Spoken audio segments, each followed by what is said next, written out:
नमस्कार दोस्तों, मैं संजय डाबरा आप सभी विद्यार्थियों का हार्दिक स्वागत करता हूं डाबरा क्लासेस के इस ऑनलाइन प्लेटफॉर्म पर। सभी विद्यार्थियों को नमस्कार, गुड इवनिंग। और एक बार भैया कमेंट करके बताओ आवाज वगैरह सब कुछ ठीक है? बिल्कुल भाई, नीरज भाई, रामरूप, राम अवतार, आदेश, पवन, सबको नमस्कार, गुड इवनिंग। जितने भी स्टूडेंट्स अभी लाइव है सबसे पहले एक बार कमेंट करके बता दो भाई आवाज वगैरह सब कुछ ठीक है, ताकि क्लास स्टार्ट की जाए। हाँ भाई, देखिए दोस्तों, आज हमारी जो क्लास रहेगी, हमारा जो टॉपिक चल रहा था उस टॉपिक का नाम था कार्य, ऊर्जा और शक्ति। ये हमारा टॉपिक है कार्य, ऊर्जा व शक्ति के नाम से हमारा टॉपिक था। ठीक है ना, ये हमारा टॉपिक का नाम है। और इस टॉपिक के अंदर हम ऊर्जा वाला पार्ट अभी पढ़ रहे थे, कार्य, ऊर्जा और शक्ति। तो हम जो पढ़ रहे थे उस टॉपिक का नाम था एनर्जी या ऊर्जा। ये वाला टॉपिक हमारा चल रहा है। प्यारे विद्यार्थियों, अगर मैं एनर्जी की बात करता हूं, ऊर्जा की बात करता हूं, तो हमने इसकी सबसे पहले परिभाषा लिखी है कि ऊर्जा किसे कहते हैं। तो एक साधारण सी परिभाषा कि कार्य करने की जो क्षमता होती है, कार्य करने की जो क्षमता होती है उसको हम क्या बोलते हैं? ऊर्जा बोलते हैं। ऊर्जा एक अदिश राशि होती है जिसका एसआई मात्रा क्या होता है? जूल होता है। अब हमने ऊर्जा का एक प्रकार उठाया था, यांत्रिक ऊर्जा। हमने ऊर्जा का एक प्रकार उठाया है जिसका नाम है यांत्रिक ऊर्जा, मैकेनिकल एनर्जी। हम पढ़ रहे थे यांत्रिक ऊर्जा, हम पढ़ रहे थे यांत्रिक ऊर्जा। और यांत्रिक ऊर्जा जो है ये दो चीजों से मिलकर बनती है, एक है गतिज ऊर्जा और एक है स्थितिज ऊर्जा। गतिज ऊर्जा व स्थितिज ऊर्जा के योग को, स्थितिज ऊर्जा के योग को यांत्रिक ऊर्जा कहते हैं। गतिज ऊर्जा और स्थितिज ऊर्जा का जो योग है उसको हम बोलते हैं यांत्रिक ऊर्जा। तो मेरे प्यारे प्यारे दोस्त, यहां से हमने गतिज ऊर्जा वाला टॉपिक कंप्लीट कर लिया था। गतिज ऊर्जा को हमने तीन चार फॉर्मूले लिखे थे। एक तो हमारे पास गतिज ऊर्जा बराबर हाफ mv² का फॉर्मूला आया था, याद है याद। गतिज ऊर्जा ज्ञात करने का एक तरीका और मैंने बताया था, गतिज ऊर्जा बराबर हाफ m अंतिम वेग का स्क्वायर माइनस प्रारंभिक वेग का स्क्वायर। और याद करो, गतिज ऊर्जा का एक फॉर्मूला और बताया था, संवेग का स्क्वायर बटे 2m। ये भी गतिज ऊर्जा का संवेग के साथ रिलेशन था। ये गतिज ऊर्जा का मतलब है जब भी कोई वस्तु गति करेगी, भैया गतिज ऊर्जा का मतलब है जब भी कोई वस्तु गति करेगी तो उसकी गति की वजह से, जब भी कोई वस्तु गति करेगी तो उसकी गति की वजह से जो एनर्जी स्टोर होती है उसको हम बोलते हैं गतिज ऊर्जा। अब जो हम टॉपिक स्टार्ट कर रहे हैं उसका नाम होगा पोटेंशियल एनर्जी, मतलब स्थितिज ऊर्जा। तो जो भाई रेगुलर क्लास ले रहे हैं, चीजों को देख रहे हैं, तो बिल्कुल अपनी पेन कॉपी उठाकर हेडिंग पे लगा लीजिए स्थितिज ऊर्जा। छोटी सी परिभाषा है, पहले उसको समझना है। स्थितिज ऊर्जा, ये हमारा टॉपिक का नाम है, स्थितिज ऊर्जा। इसको हम बोलते हैं पोटेंशियल एनर्जी। पोटेंशियल एनर्जी इसे कहा जाता है। अब ध्यान से सुनोगे भाई,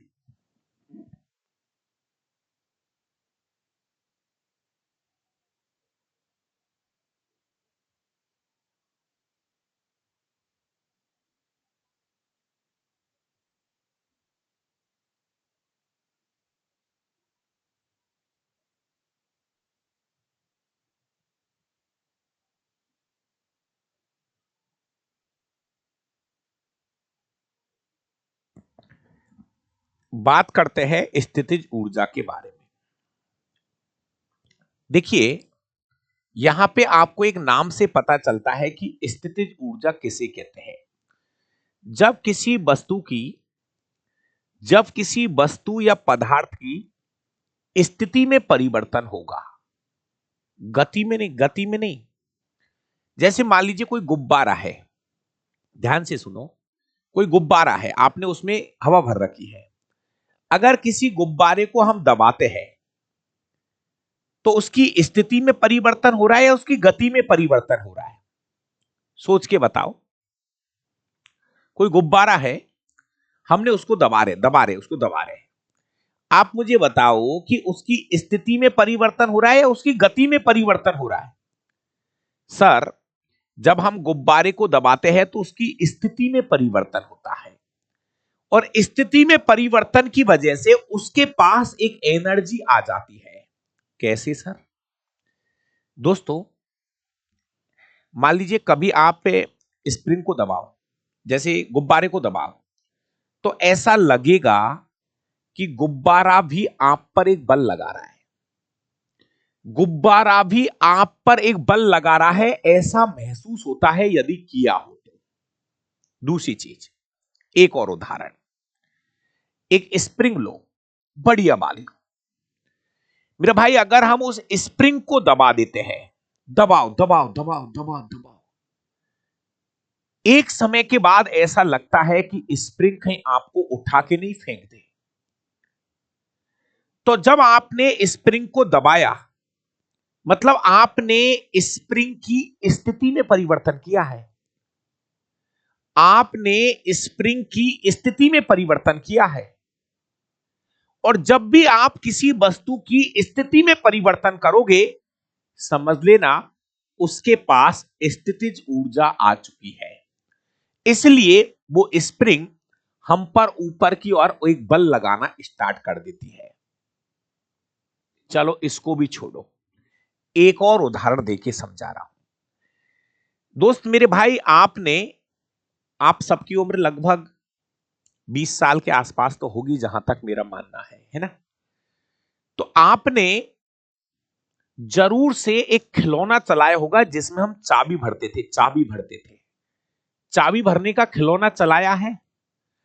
यदि आपने चाबी भरने का खिलौना चलाया है तो एक बात मेरी बड़ी ध्यान से सुनना। जब हम खिलौने के अंदर चाबी भरते हैं तो ऐसा क्या हो जाता है जिसकी वजह से वो खिलौना जो है वो चलने लग जाता है? क्या किया है आपने, ऐसा बताइए। बड़ा मजेदार कंसेप्ट है। आप मुझे बताइए, आपने खिलौने में ऐसा क्या कर दिया? बताओ, कभी सोचा है आपने कि जब हम खिलौने में चाबी भरते हैं तो ऐसा क्या कर दिया आपने सैनी जी? कभी सोचा है ऐसा कि खिलौने में चाबी भरने से ऐसा क्या हो गया कि खिलौना अब खड़ा खड़ा आगे बढ़ रहा है, धड़ंग बड़ी? तो क्या हुआ, आपने क्या किया?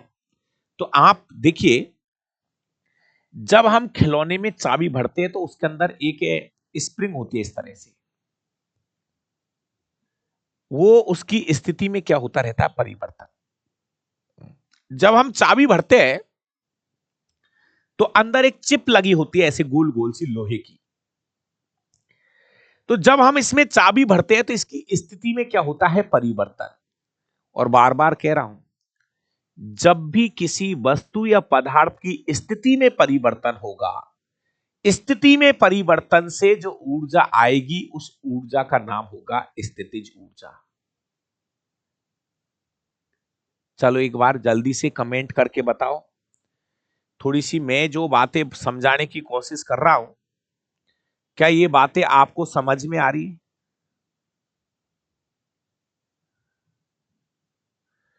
मेरे हिसाब से ग्रुप डी का एग्जाम नवंबर दिसंबर में होना चाहिए, लेकिन कहीं ऐसा नहीं हो जाए कि उससे पहले कहीं लोको पायलट टेक्नीशियन का एग्जाम नहीं हो जाए।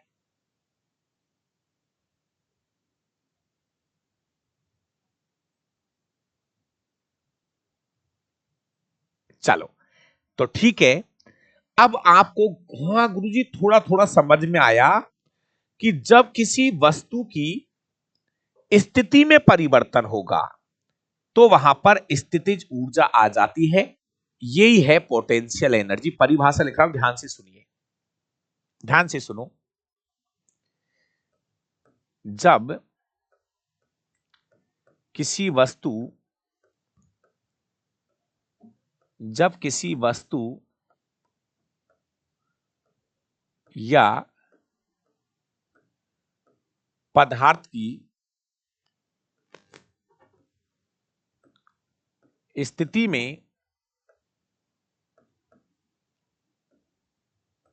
में परिवर्तन के कारण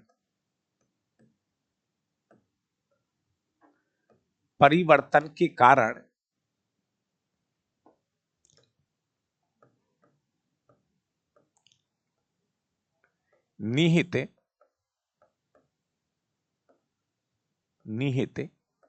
या संचित ऊर्जा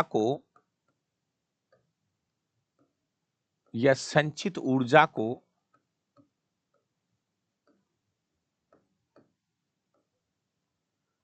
स्थितिज ऊर्जा कहते हैं।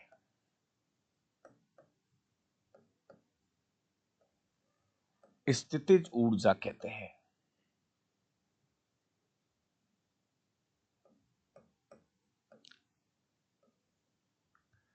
स्थितिज ऊर्जा कहते हैं।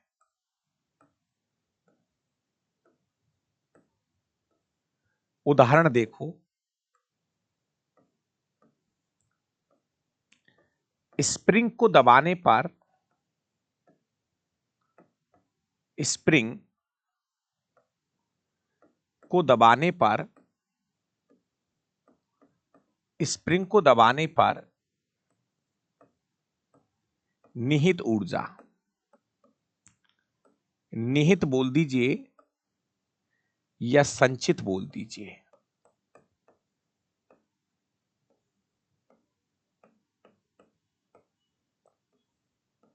जब भी हम किसी स्प्रिंग को दबाते हैं तो स्प्रिंग को दबाने से वहां पर एक एनर्जी आएगी, उस एनर्जी का नाम होगा स्थितिज ऊर्जा। नंबर 2,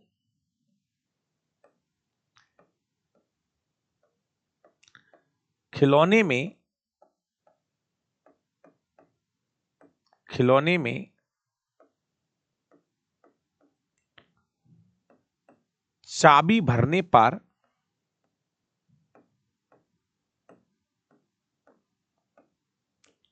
निहित ऊर्जा।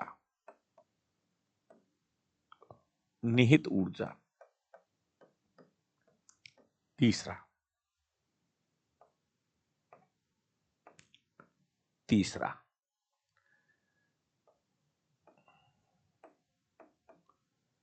गुब्बारे की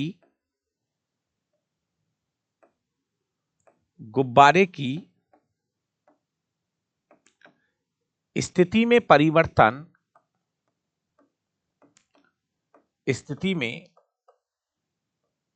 परिवर्तन के कारण निहित ऊर्जा।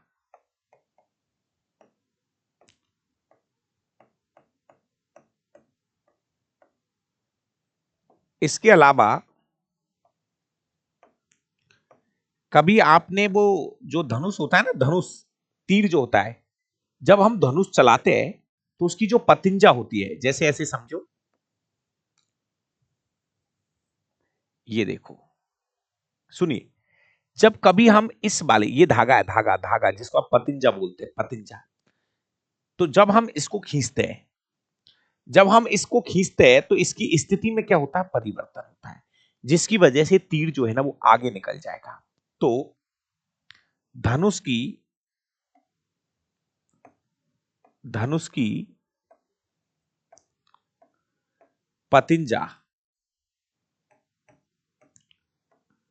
पतिंजा की स्थिति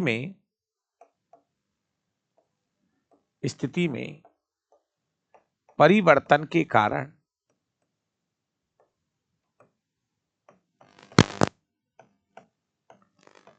निहित ऊर्जा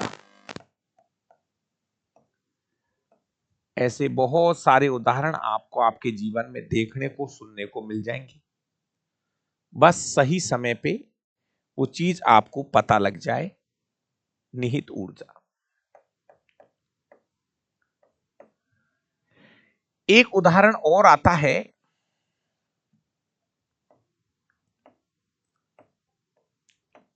जैसे जैसे पानी की आवक बढ़ेगी तो हम लगातार तालाब की स्थिति में परिवर्तन करते रहते हैं। तालाब की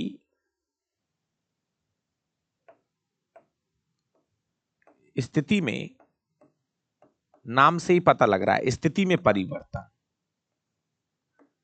के कारण निहित या संचित ऊर्जा। बस थोड़ा सा आपको पता लग जाएगा, ऐसी बात नहीं है।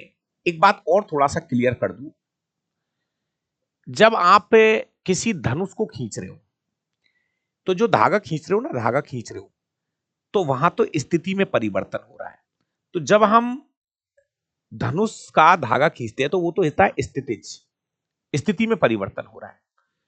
और उसके बाद जब आप तीर छोड़ते हो, तीर जो छूट रहा है उसकी वजह से, तीर क्या कर रहा है, गति कर रहा है तीर तो। अरे भाई तीर क्या कर रहा है, तीर तो गति कर रहा है, तो वहां पे गति जुड़ जाएगी। भाई तीर जो है छोड़ने के बाद, तीर जो है वो तो गति कर रहा है, वहां पर तो गति जुड़ जा रहेगी।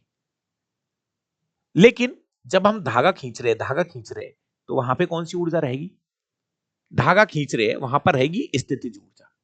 और जब धनुष निकल चुका है तो वहां पे कौन सी ऊर्जा चलेगी, गतिज ऊर्जा। मैं ये कहना चाह रहा हूं, जैसे ये धनुष है,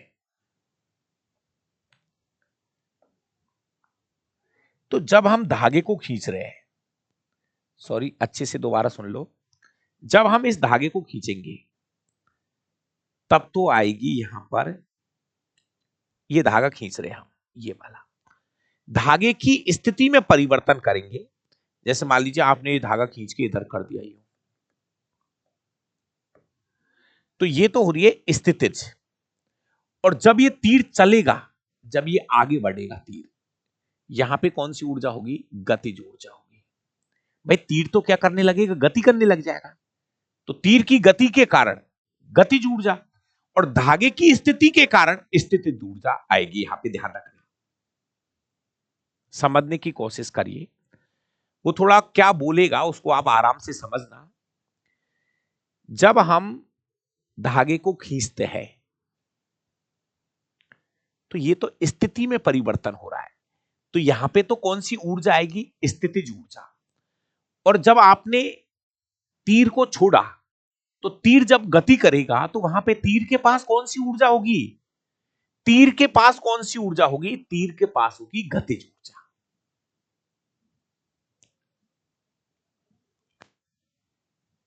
मेरे भाई गतिज ऊर्जा ज्ञात करने का जो फॉर्मूला होता है, पोटेंशियल एनर्जी बराबर mgh। ये mgh नाम आपने पहले भी सुना है, ये वही है सूत्र। स्थितिज ऊर्जा ज्ञात करने का जो फॉर्मूला है वो ये है, mgh। ठीक है ना। m है उस वस्तु का द्रव्यमान, g है गुरुत्वीय त्वरण, g है गुरुत्वीय त्वरण, और h है हाइट, ऊंचाई। तो यही है स्थितिज ऊर्जा ज्ञात करने का फॉर्मूला। जी हाँ यही है, पहले भी आया था ये। अरे कार्य और ऊर्जा एक ही चीज है ना।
Hello hello. हाँ भाई, आगे देखो आप, एक मिनट वापस सुनिए।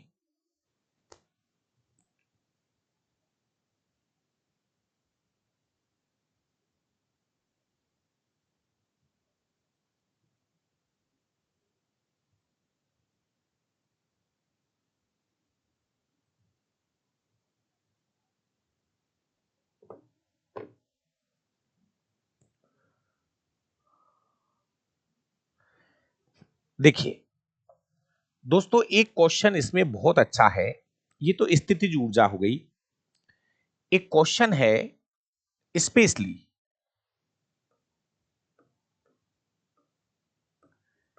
स्प्रिंग को खींचने पर, स्प्रिंग को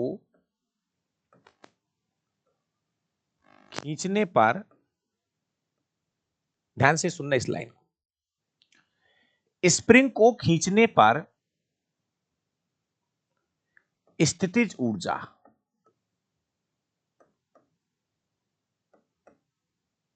स्थितिज ऊर्जा ज्ञात करनी है। देखिए, स्प्रिंग के लिए एक अलग से फॉर्मूला यूज करना है। स्प्रिंग को खींचने पर स्थितिज ऊर्जा ज्ञात करना है, इसके लिए एक अलग ही फॉर्मूला होगा। स्प्रिंग के लिए क्या होगा, जब भी हम स्प्रिंग को खींचेंगे तो यहां पे जो स्थितिज ऊर्जा होगी, पोटेंशियल एनर्जी, उसका फॉर्मूला होगा हाफ के एक्स स्क्वायर। सर यहां के क्या है, यहां के है स्प्रिंग नियतांक। स्प्रिंग नियतांक, स्प्रिंग नियतांक है, ठीक है। वो दे देगा, ये मान देगा, वो देगा। और एक्स है माध्य स्थिति से विस्थापन। माध्य स्थिति से विस्थापन, ये मीटर में लेना, विस्थापन। अभी मैं कुछ क्वेश्चन भी करा रहा हूं आपको, सुनिए। दो चीज है, जब भी आपको स्प्रिंग के न्यूमेरिकल करने हो, बड़े ध्यान से सुन लेना मेरा भाई, जब भी आप स्प्रिंग को खींचने वाले न्यूमेरिकल करोगे तो प्लीज ये स्पेशल फॉर्मूला स्प्रिंग के लिए आपको लगाना, हाफ के एक्स स्क्वायर वाला। एक छोटा सा न्यूमेरिकल करा देता हूं आपको। स्प्रिंग के लिए एक स्पेशली एक न्यूमेरिकल आपको मैं करवा रहा हूं।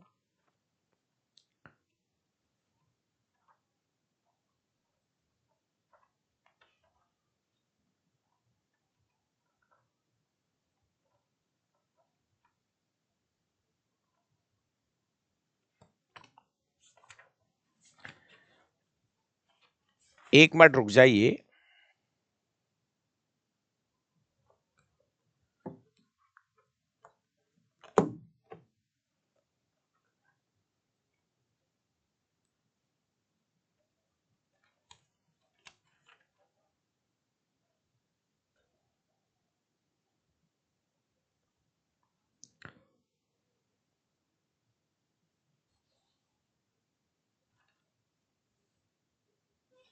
मैं ढूंढ रहा हूं आपके लिए एक स्प्रिंग का फॉर्मूला। कहां गया यार, किताब में तो मैंने दे रखा है। चलो कहां गया, कहां गया, कहां गया। किताब में देखो एक बार भैया, स्प्रिंग का कोई क्वेश्चन दिया है क्या।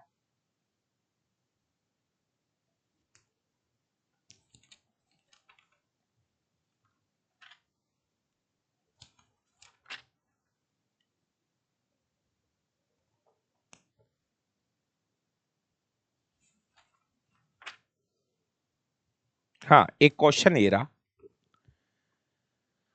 स्प्रिंग का एक न्यूमेरिकल जो है वो हमने किताब में दिया है, एक बार थोड़ा सा इसको आप करिए अगर हो जाता है तो।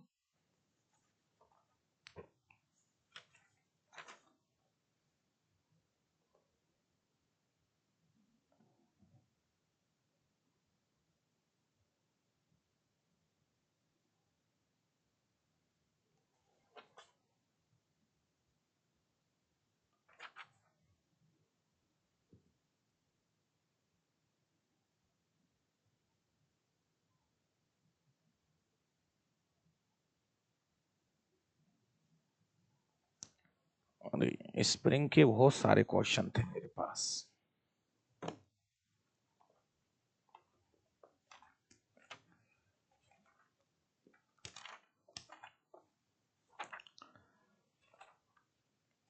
हाँ हाँ, एनसीईआरटी में है एक क्वेश्चन, रुकिए थोड़ा सा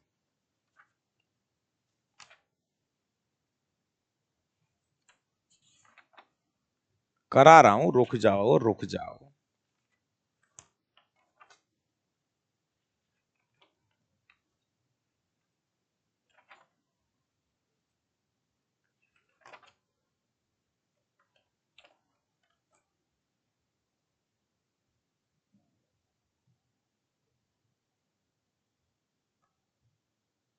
चलो पहले एक एक करके क्वेश्चन करिए, वापस से सुनो एक बार, कुछ क्वेश्चंस एक एक करके करा देता हूं। एक क्वेश्चन तो पहले आप एक एक करके करो धीरे धीरे। एक एनसीईआरटी का क्वेश्चन है, 10 किलोग्राम द्रव्यमान की एक वस्तु को 10 किलोग्राम की 10 किलोग्राम 10 किलोग्राम द्रव्यमान की एक वस्तु को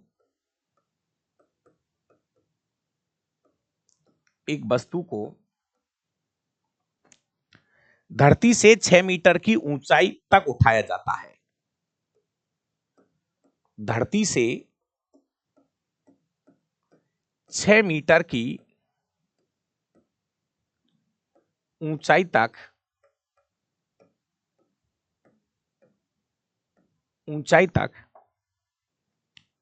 उठाया जाता है। उठाया जाता है। उठाया जाता है। इस वस्तु में विद्यमान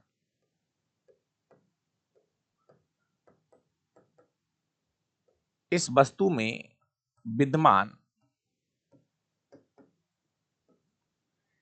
इस वस्तु में विद्यमान ऊर्जा का परिकलन कीजिए। सीधा क्वेश्चन है, ऊर्जा का परिकलन कीजिए।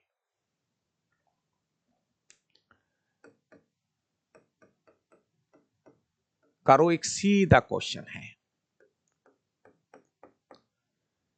प्यारे प्यारे विद्यार्थियों, यहां इस क्वेश्चन में हमको द्रव्यमान दे रखा है 10 किलोग्राम, कोई दिक्कत नहीं है। हाइट जो दे रखी है वो 6 मीटर दे रखी है, और जी का मान आपको इसमें दिया है 9.8। जी का मान आपको नहीं दे रखा तो 9.8 ही लेना है, मीटर प्रति सेकंड स्क्वायर। तो यहां पर आपको पता लग गया होगा, किसी वस्तु को आपने पृथ्वी सतह से उठाकर 6 मीटर की ऊंचाई तक उठाया है, तो आपको यहां पे स्थितिज ऊर्जा ज्ञात करनी है। इसमें हमें कौन सा फॉर्मूला यूज करना है? स्थितिज ऊर्जा बराबर mgh का फॉर्मूला हमें यूज करना है। स्थितिज ऊर्जा बराबर m है 10 किलोग्राम, g का मान 9.8 और हाइट है 6 मीटर। तो यहां पे स्थितिज ऊर्जा का जो मान होगा वो होगा 588 जूल। 588 जूल होगा, स्थितिज ऊर्जा का मान होगा 588 जूल। 88 आएगा भैया, 88 आएगा। स्थितिज ऊर्जा होगी 588। करो इसको तो करो।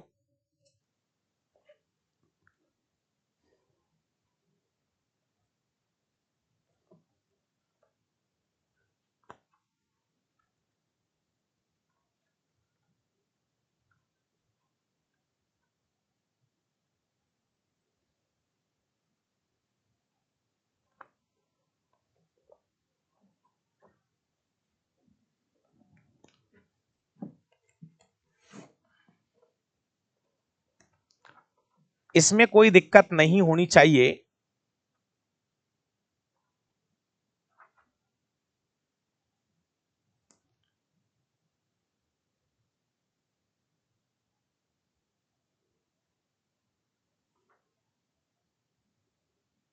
चलो एक क्वेश्चन और लिखो, एक क्वेश्चन और करो, 2-3 क्वेश्चन करा देता हूं।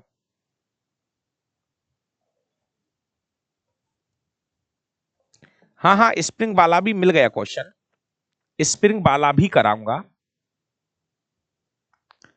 चलो एक क्वेश्चन और करो पहले आप, एक क्वेश्चन और करो।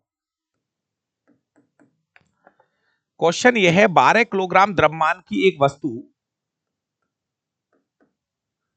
12 किलोग्राम 12 किलोग्राम द्रव्यमान की एक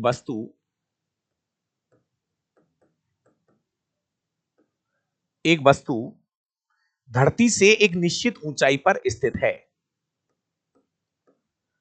धरती से एक निश्चित ऊंचाई पर स्थित है, स्थित है। यदि वस्तु की स्थितिज ऊर्जा, यदि वस्तु की स्थितिज ऊर्जा 480 जूल है, स्थितिज ऊर्जा 480 जूल है, तो वस्तु की धरती के सापेक्ष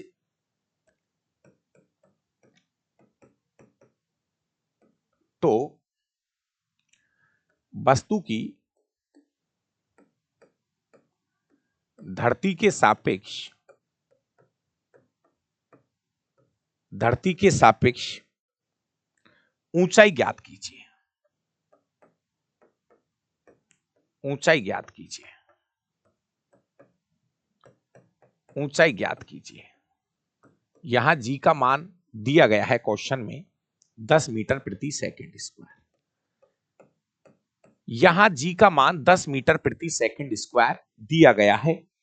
ज्यादातर जगह पर 9.8 होता है, लेकिन आपको यहां पे दे दिया उसने 10। सिंपल बनाने के लिए आपको 10 दे दिया गया है, कोई दिक्कत नहीं है। करो इस क्वेश्चन को, करो भाई एक बार।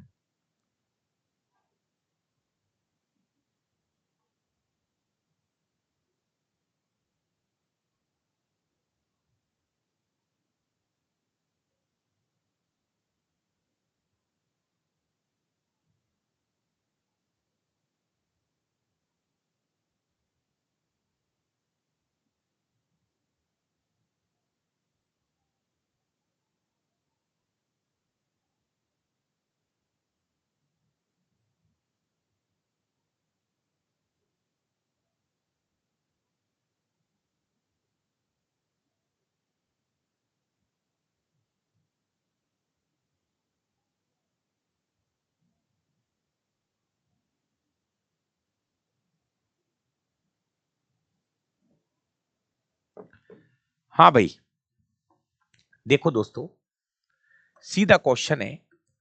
अगर इस क्वेश्चन की मैं बात करूं तो पहले ये देख लो क्या क्या दे रखा है। द्रव्यमान दे रखा है 12 किलोग्राम। इस बार आपको स्थितिज ऊर्जा का मान दे दिया है क्वेश्चन में 480 जूल। क्वेश्चन में जी का मान आपको दे दिया है 10 मीटर प्रति सेकंड स्क्वायर और कह रहा है हाइट ज्ञात करो। क्या दिक्कत है मेरे भाई, हमको पता है कि स्थितिज ऊर्जा बराबर mgh होता है, तो आपको h ही तो निकालना है। तो स्थितिज ऊर्जा के साथ mg का भाग दे लेना है। स्थितिज ऊर्जा आपको 480 दी है, द्रव्यमान आपको 12 दिया है और 10 दिया है। जी का मान 10 दे रखा है। एक जीरो से एक जीरो हटा दो और 12 चौकू 48। जमीन से वस्तु की हाइट 4 मीटर है, कोई दिक्कत नहीं होनी चाहिए, एकदम सीधा क्वेश्चन है। तो मेरे भाई ये जो स्थितिज ऊर्जा वाला जो फॉर्मूला है ना mgh, इससे अब वो कुछ भी ज्ञात करवा लेगा। स्थितिज ऊर्जा ज्ञात करवाएगा, द्रव्यमान या h का मान ज्ञात करवाएगा, क्योंकि g का मान तो पृथ्वी पर 9.8 होता है। अब मैं आपको क्वेश्चन नंबर 3 करवा देता हूं, स्प्रिंग वाला क्वेश्चन।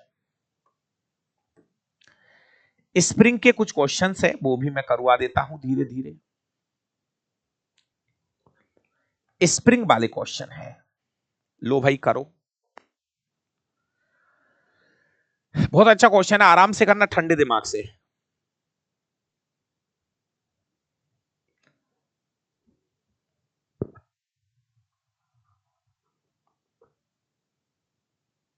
चलो, एक स्प्रिंग का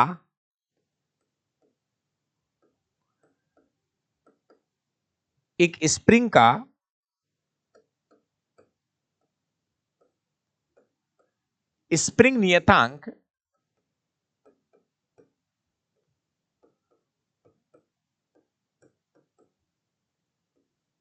स्प्रिंग नियतांक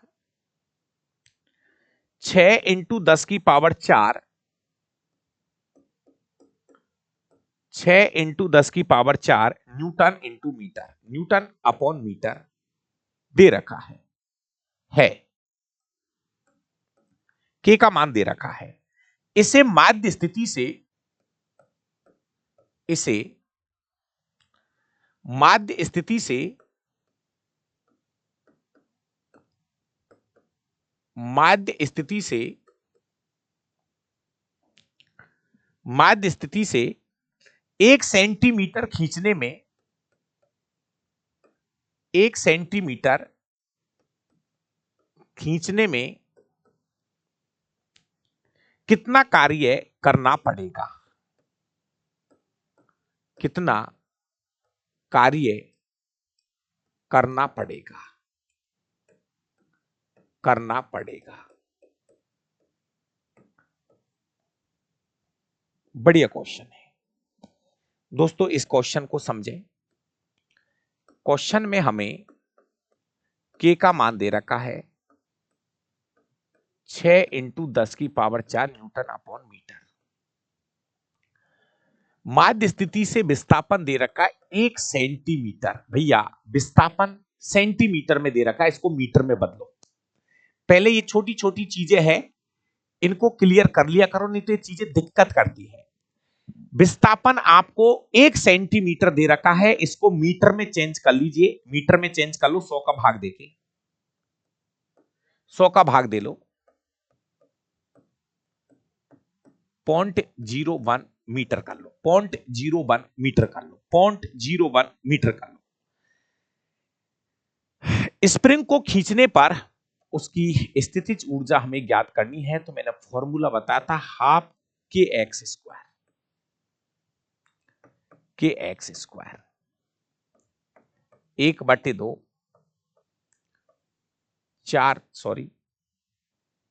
6 इंटू 10 की पावर 4। अभी गड़बड़ी मत करो, 0.01 का स्क्वायर करना है। वापस सुनिए, इसको 3 बार काट लो, 3 इंटू 10 की पावर 4, 3 से काट, 2 से 3 बार कट गया ना, इंटू 0.01 इंटू 0.01। करो इसका सॉल्यूशन। भैया जब हम इसको काटापीटी करते हैं तो कर लो, 3 × 10⁴ इंटू 1/100 इंटू 1/100। जिनको थोड़ी मैथ समझ में आती है तो ये 10⁴ से ये दोनों राशि कट जाएंगी और इसका जो सही उत्तर बचेगा, इसकी जो स्थितिज ऊर्जा बचेगी वो 3 जूल बचेगी। 3 जूल इसका सही जवाब होगा। 3 जूल, 300 नहीं।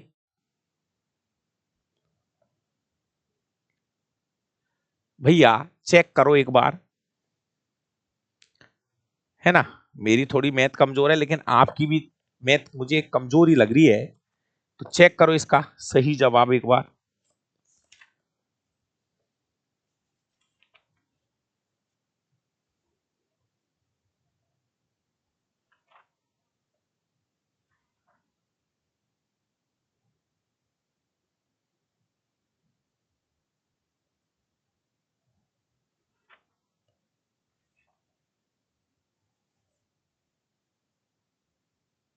हाँ भैया,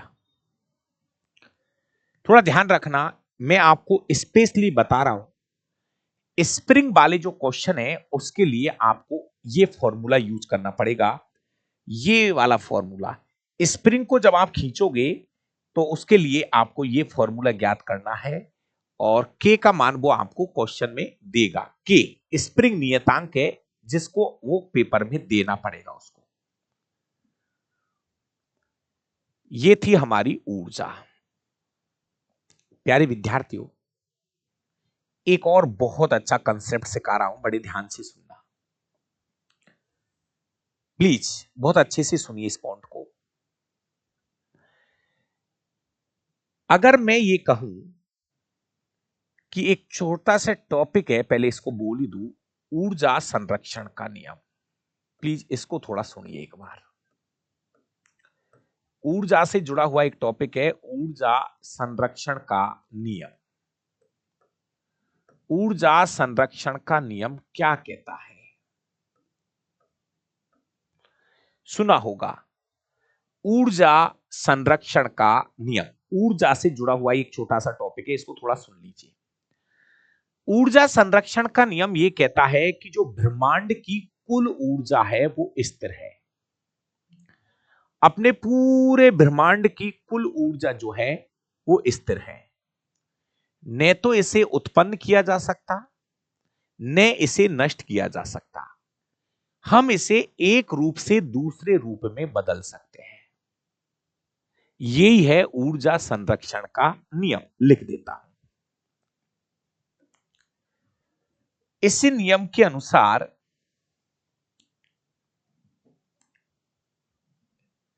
यहीं से लिख लो,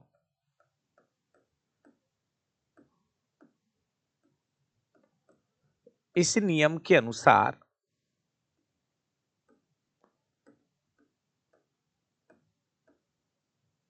इसी नियम के अनुसार ब्रह्मांड की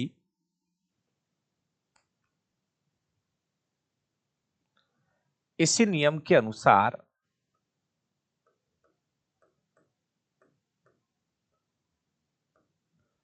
ब्रह्मांड की कुल ऊर्जा स्थिर है। स्थिर है, न तो इसे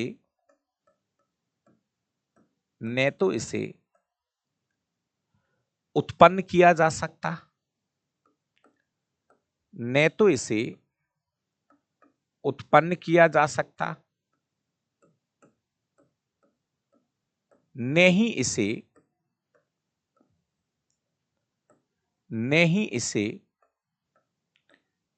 नष्ट किया जा सकता, न ही इसे नष्ट किया जा सकता। किया जा सकता है। इसे केवल इसे केवल इसे केवल एक रूप से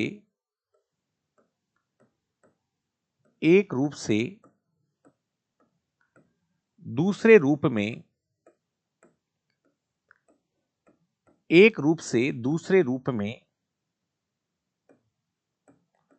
परिवर्तित किया जा सकता है।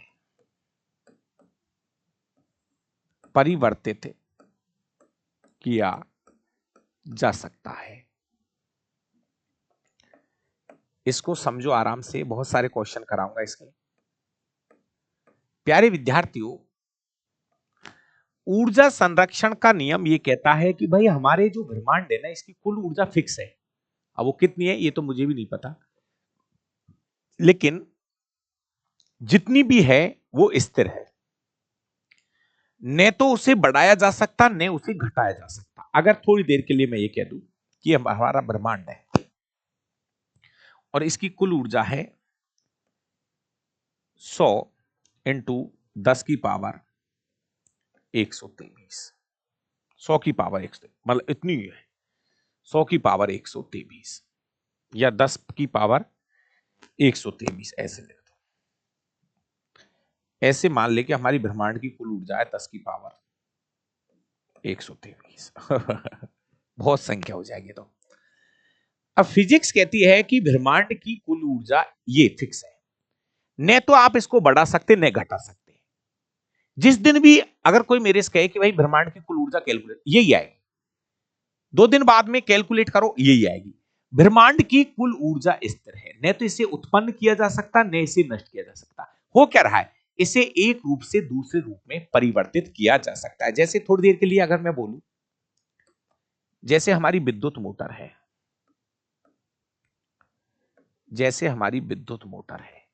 तो ये क्या करती है? आपको पता है जब विद्युत मोटर चलेगी तो इसको चलाने के लिए विद्युत ऊर्जा दी जाती है। तो ये जो विद्युत ऊर्जा है ये यांत्रिक ऊर्जा में बदल जाएगी। विद्युत ऊर्जा यांत्रिक ऊर्जा में बदल जाएगी। खर्च हो रही है, विद्युत ऊर्जा खर्च हो रही है, लेकिन वो ऊर्जा यांत्रिक ऊर्जा में बदल रही है। जैसे जनरेटर की बात करूं तो जनरेटर जब चलता है तो वहां पे यांत्रिक ऊर्जा खर्च होती है। वहां पर यांत्रिक ऊर्जा खर्च होती है और ये यांत्रिक ऊर्जा विद्युत ऊर्जा में बदल जाती है। घरों के लिए एनर्जी, लाइट दे दी जाती है, कहीं नहीं जा रही, ऊर्जा यही है। जैसे अगर मैं थोड़ी देर के लिए विद्युत बल्ब की बात करूं, विद्युत बल्ब है, ट्यूबलाइट है, ये क्या करता है? ये करंट लेगा, मतलब जो विद्युत ऊर्जा होती है उस विद्युत ऊर्जा को प्रकाशीय ऊर्जा और ऊष्मीय ऊर्जा में बदल देता है। प्रकाशीय ऊर्जा व ऊष्मीय ऊर्जा में बदल देता है। प्रकाशीय ऊर्जा व ऊष्मीय ऊर्जा में बदल देगा। ठीक है। ऐसी अगर मैं मोमबत्ती की बात करूं,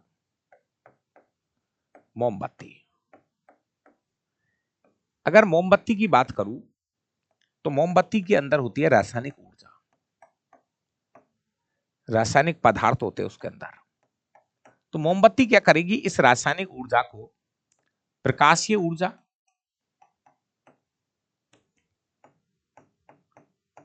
उजाला भी देगा और हीट भी करेगा, ऊष्मीय ऊर्जा में बदल देगी। ऐसे होता है photo electric cell. Photo electric cell जो होता है वो क्या करता है, हमारी जो प्रकाशीय ऊर्जा होती है उसको विद्युत ऊर्जा में कन्वर्ट करता है। फोटो इलेक्ट्रिक सेल प्रकाशीय ऊर्जा को विद्युत ऊर्जा में बदलता है, फोटो इलेक्ट्रिक सेल। तो भैया ऐसे बहुत सारे उपकरण हैं फोटो इलेक्ट्रिक सेल। खाली इलेक्ट्रिक सेल भी होता है एक, फोटो इलेक्ट्रिक सेल प्रकाशीय ऊर्जा को विद्युत ऊर्जा में बदलता है, विद्युत ऊर्जा में बदलता है। फोटो इलेक्ट्रिक सेल एक अपना जो नॉर्मल जो सेल होता है, नॉर्मल जो सेल होता है एक विद्युत सेल होता है, विद्युत सेल, विद्युत सेल ये क्या करता है बताओ एक बार। ये रासायनिक ऊर्जा को, रासायनिक ऊर्जा को विद्युत ऊर्जा में बदलता है।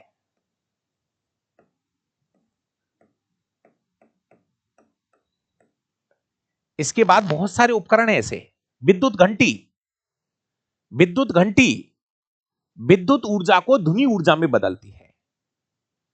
विद्युत घंटी विद्युत ऊर्जा को ध्वनि ऊर्जा में बदलती है।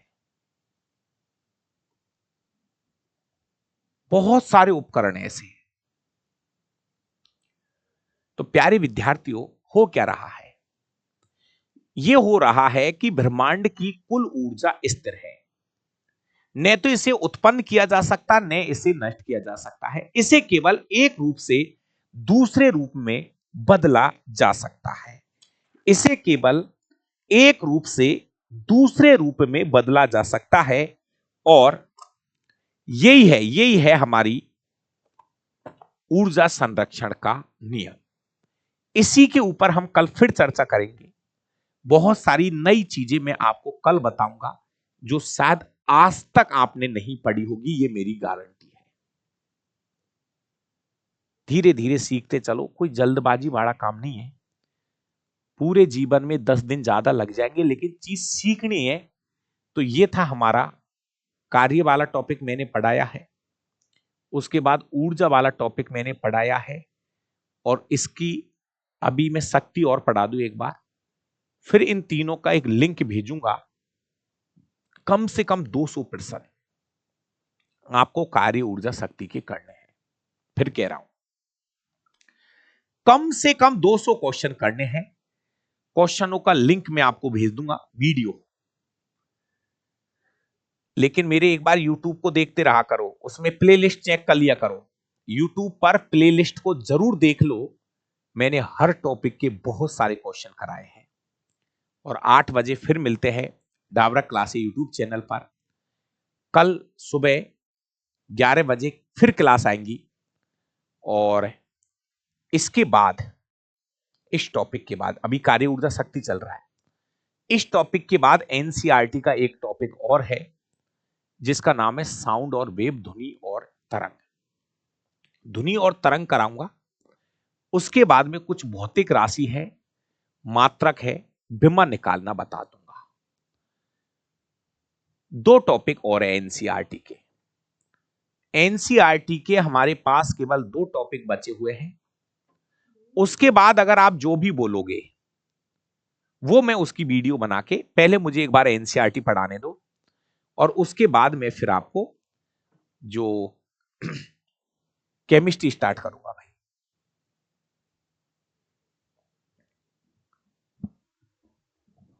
पुरानी वीडियो भी बहुत अच्छी है, वो भी देख लिया करो टाइम मिले तो, ठीक है। और धीरे धीरे सीखते रहो। फिर 8 बजे फिर मिलते हैं। अरे इतनी प्रैक्टिस कराऊंगा, थोड़ा धैर्य तो रख लो, एक बार हो जाने दो। अनलिमिटेड प्रैक्टिस करूंगा आपको मैं। चलिए, थैंक यू, धन्यवाद।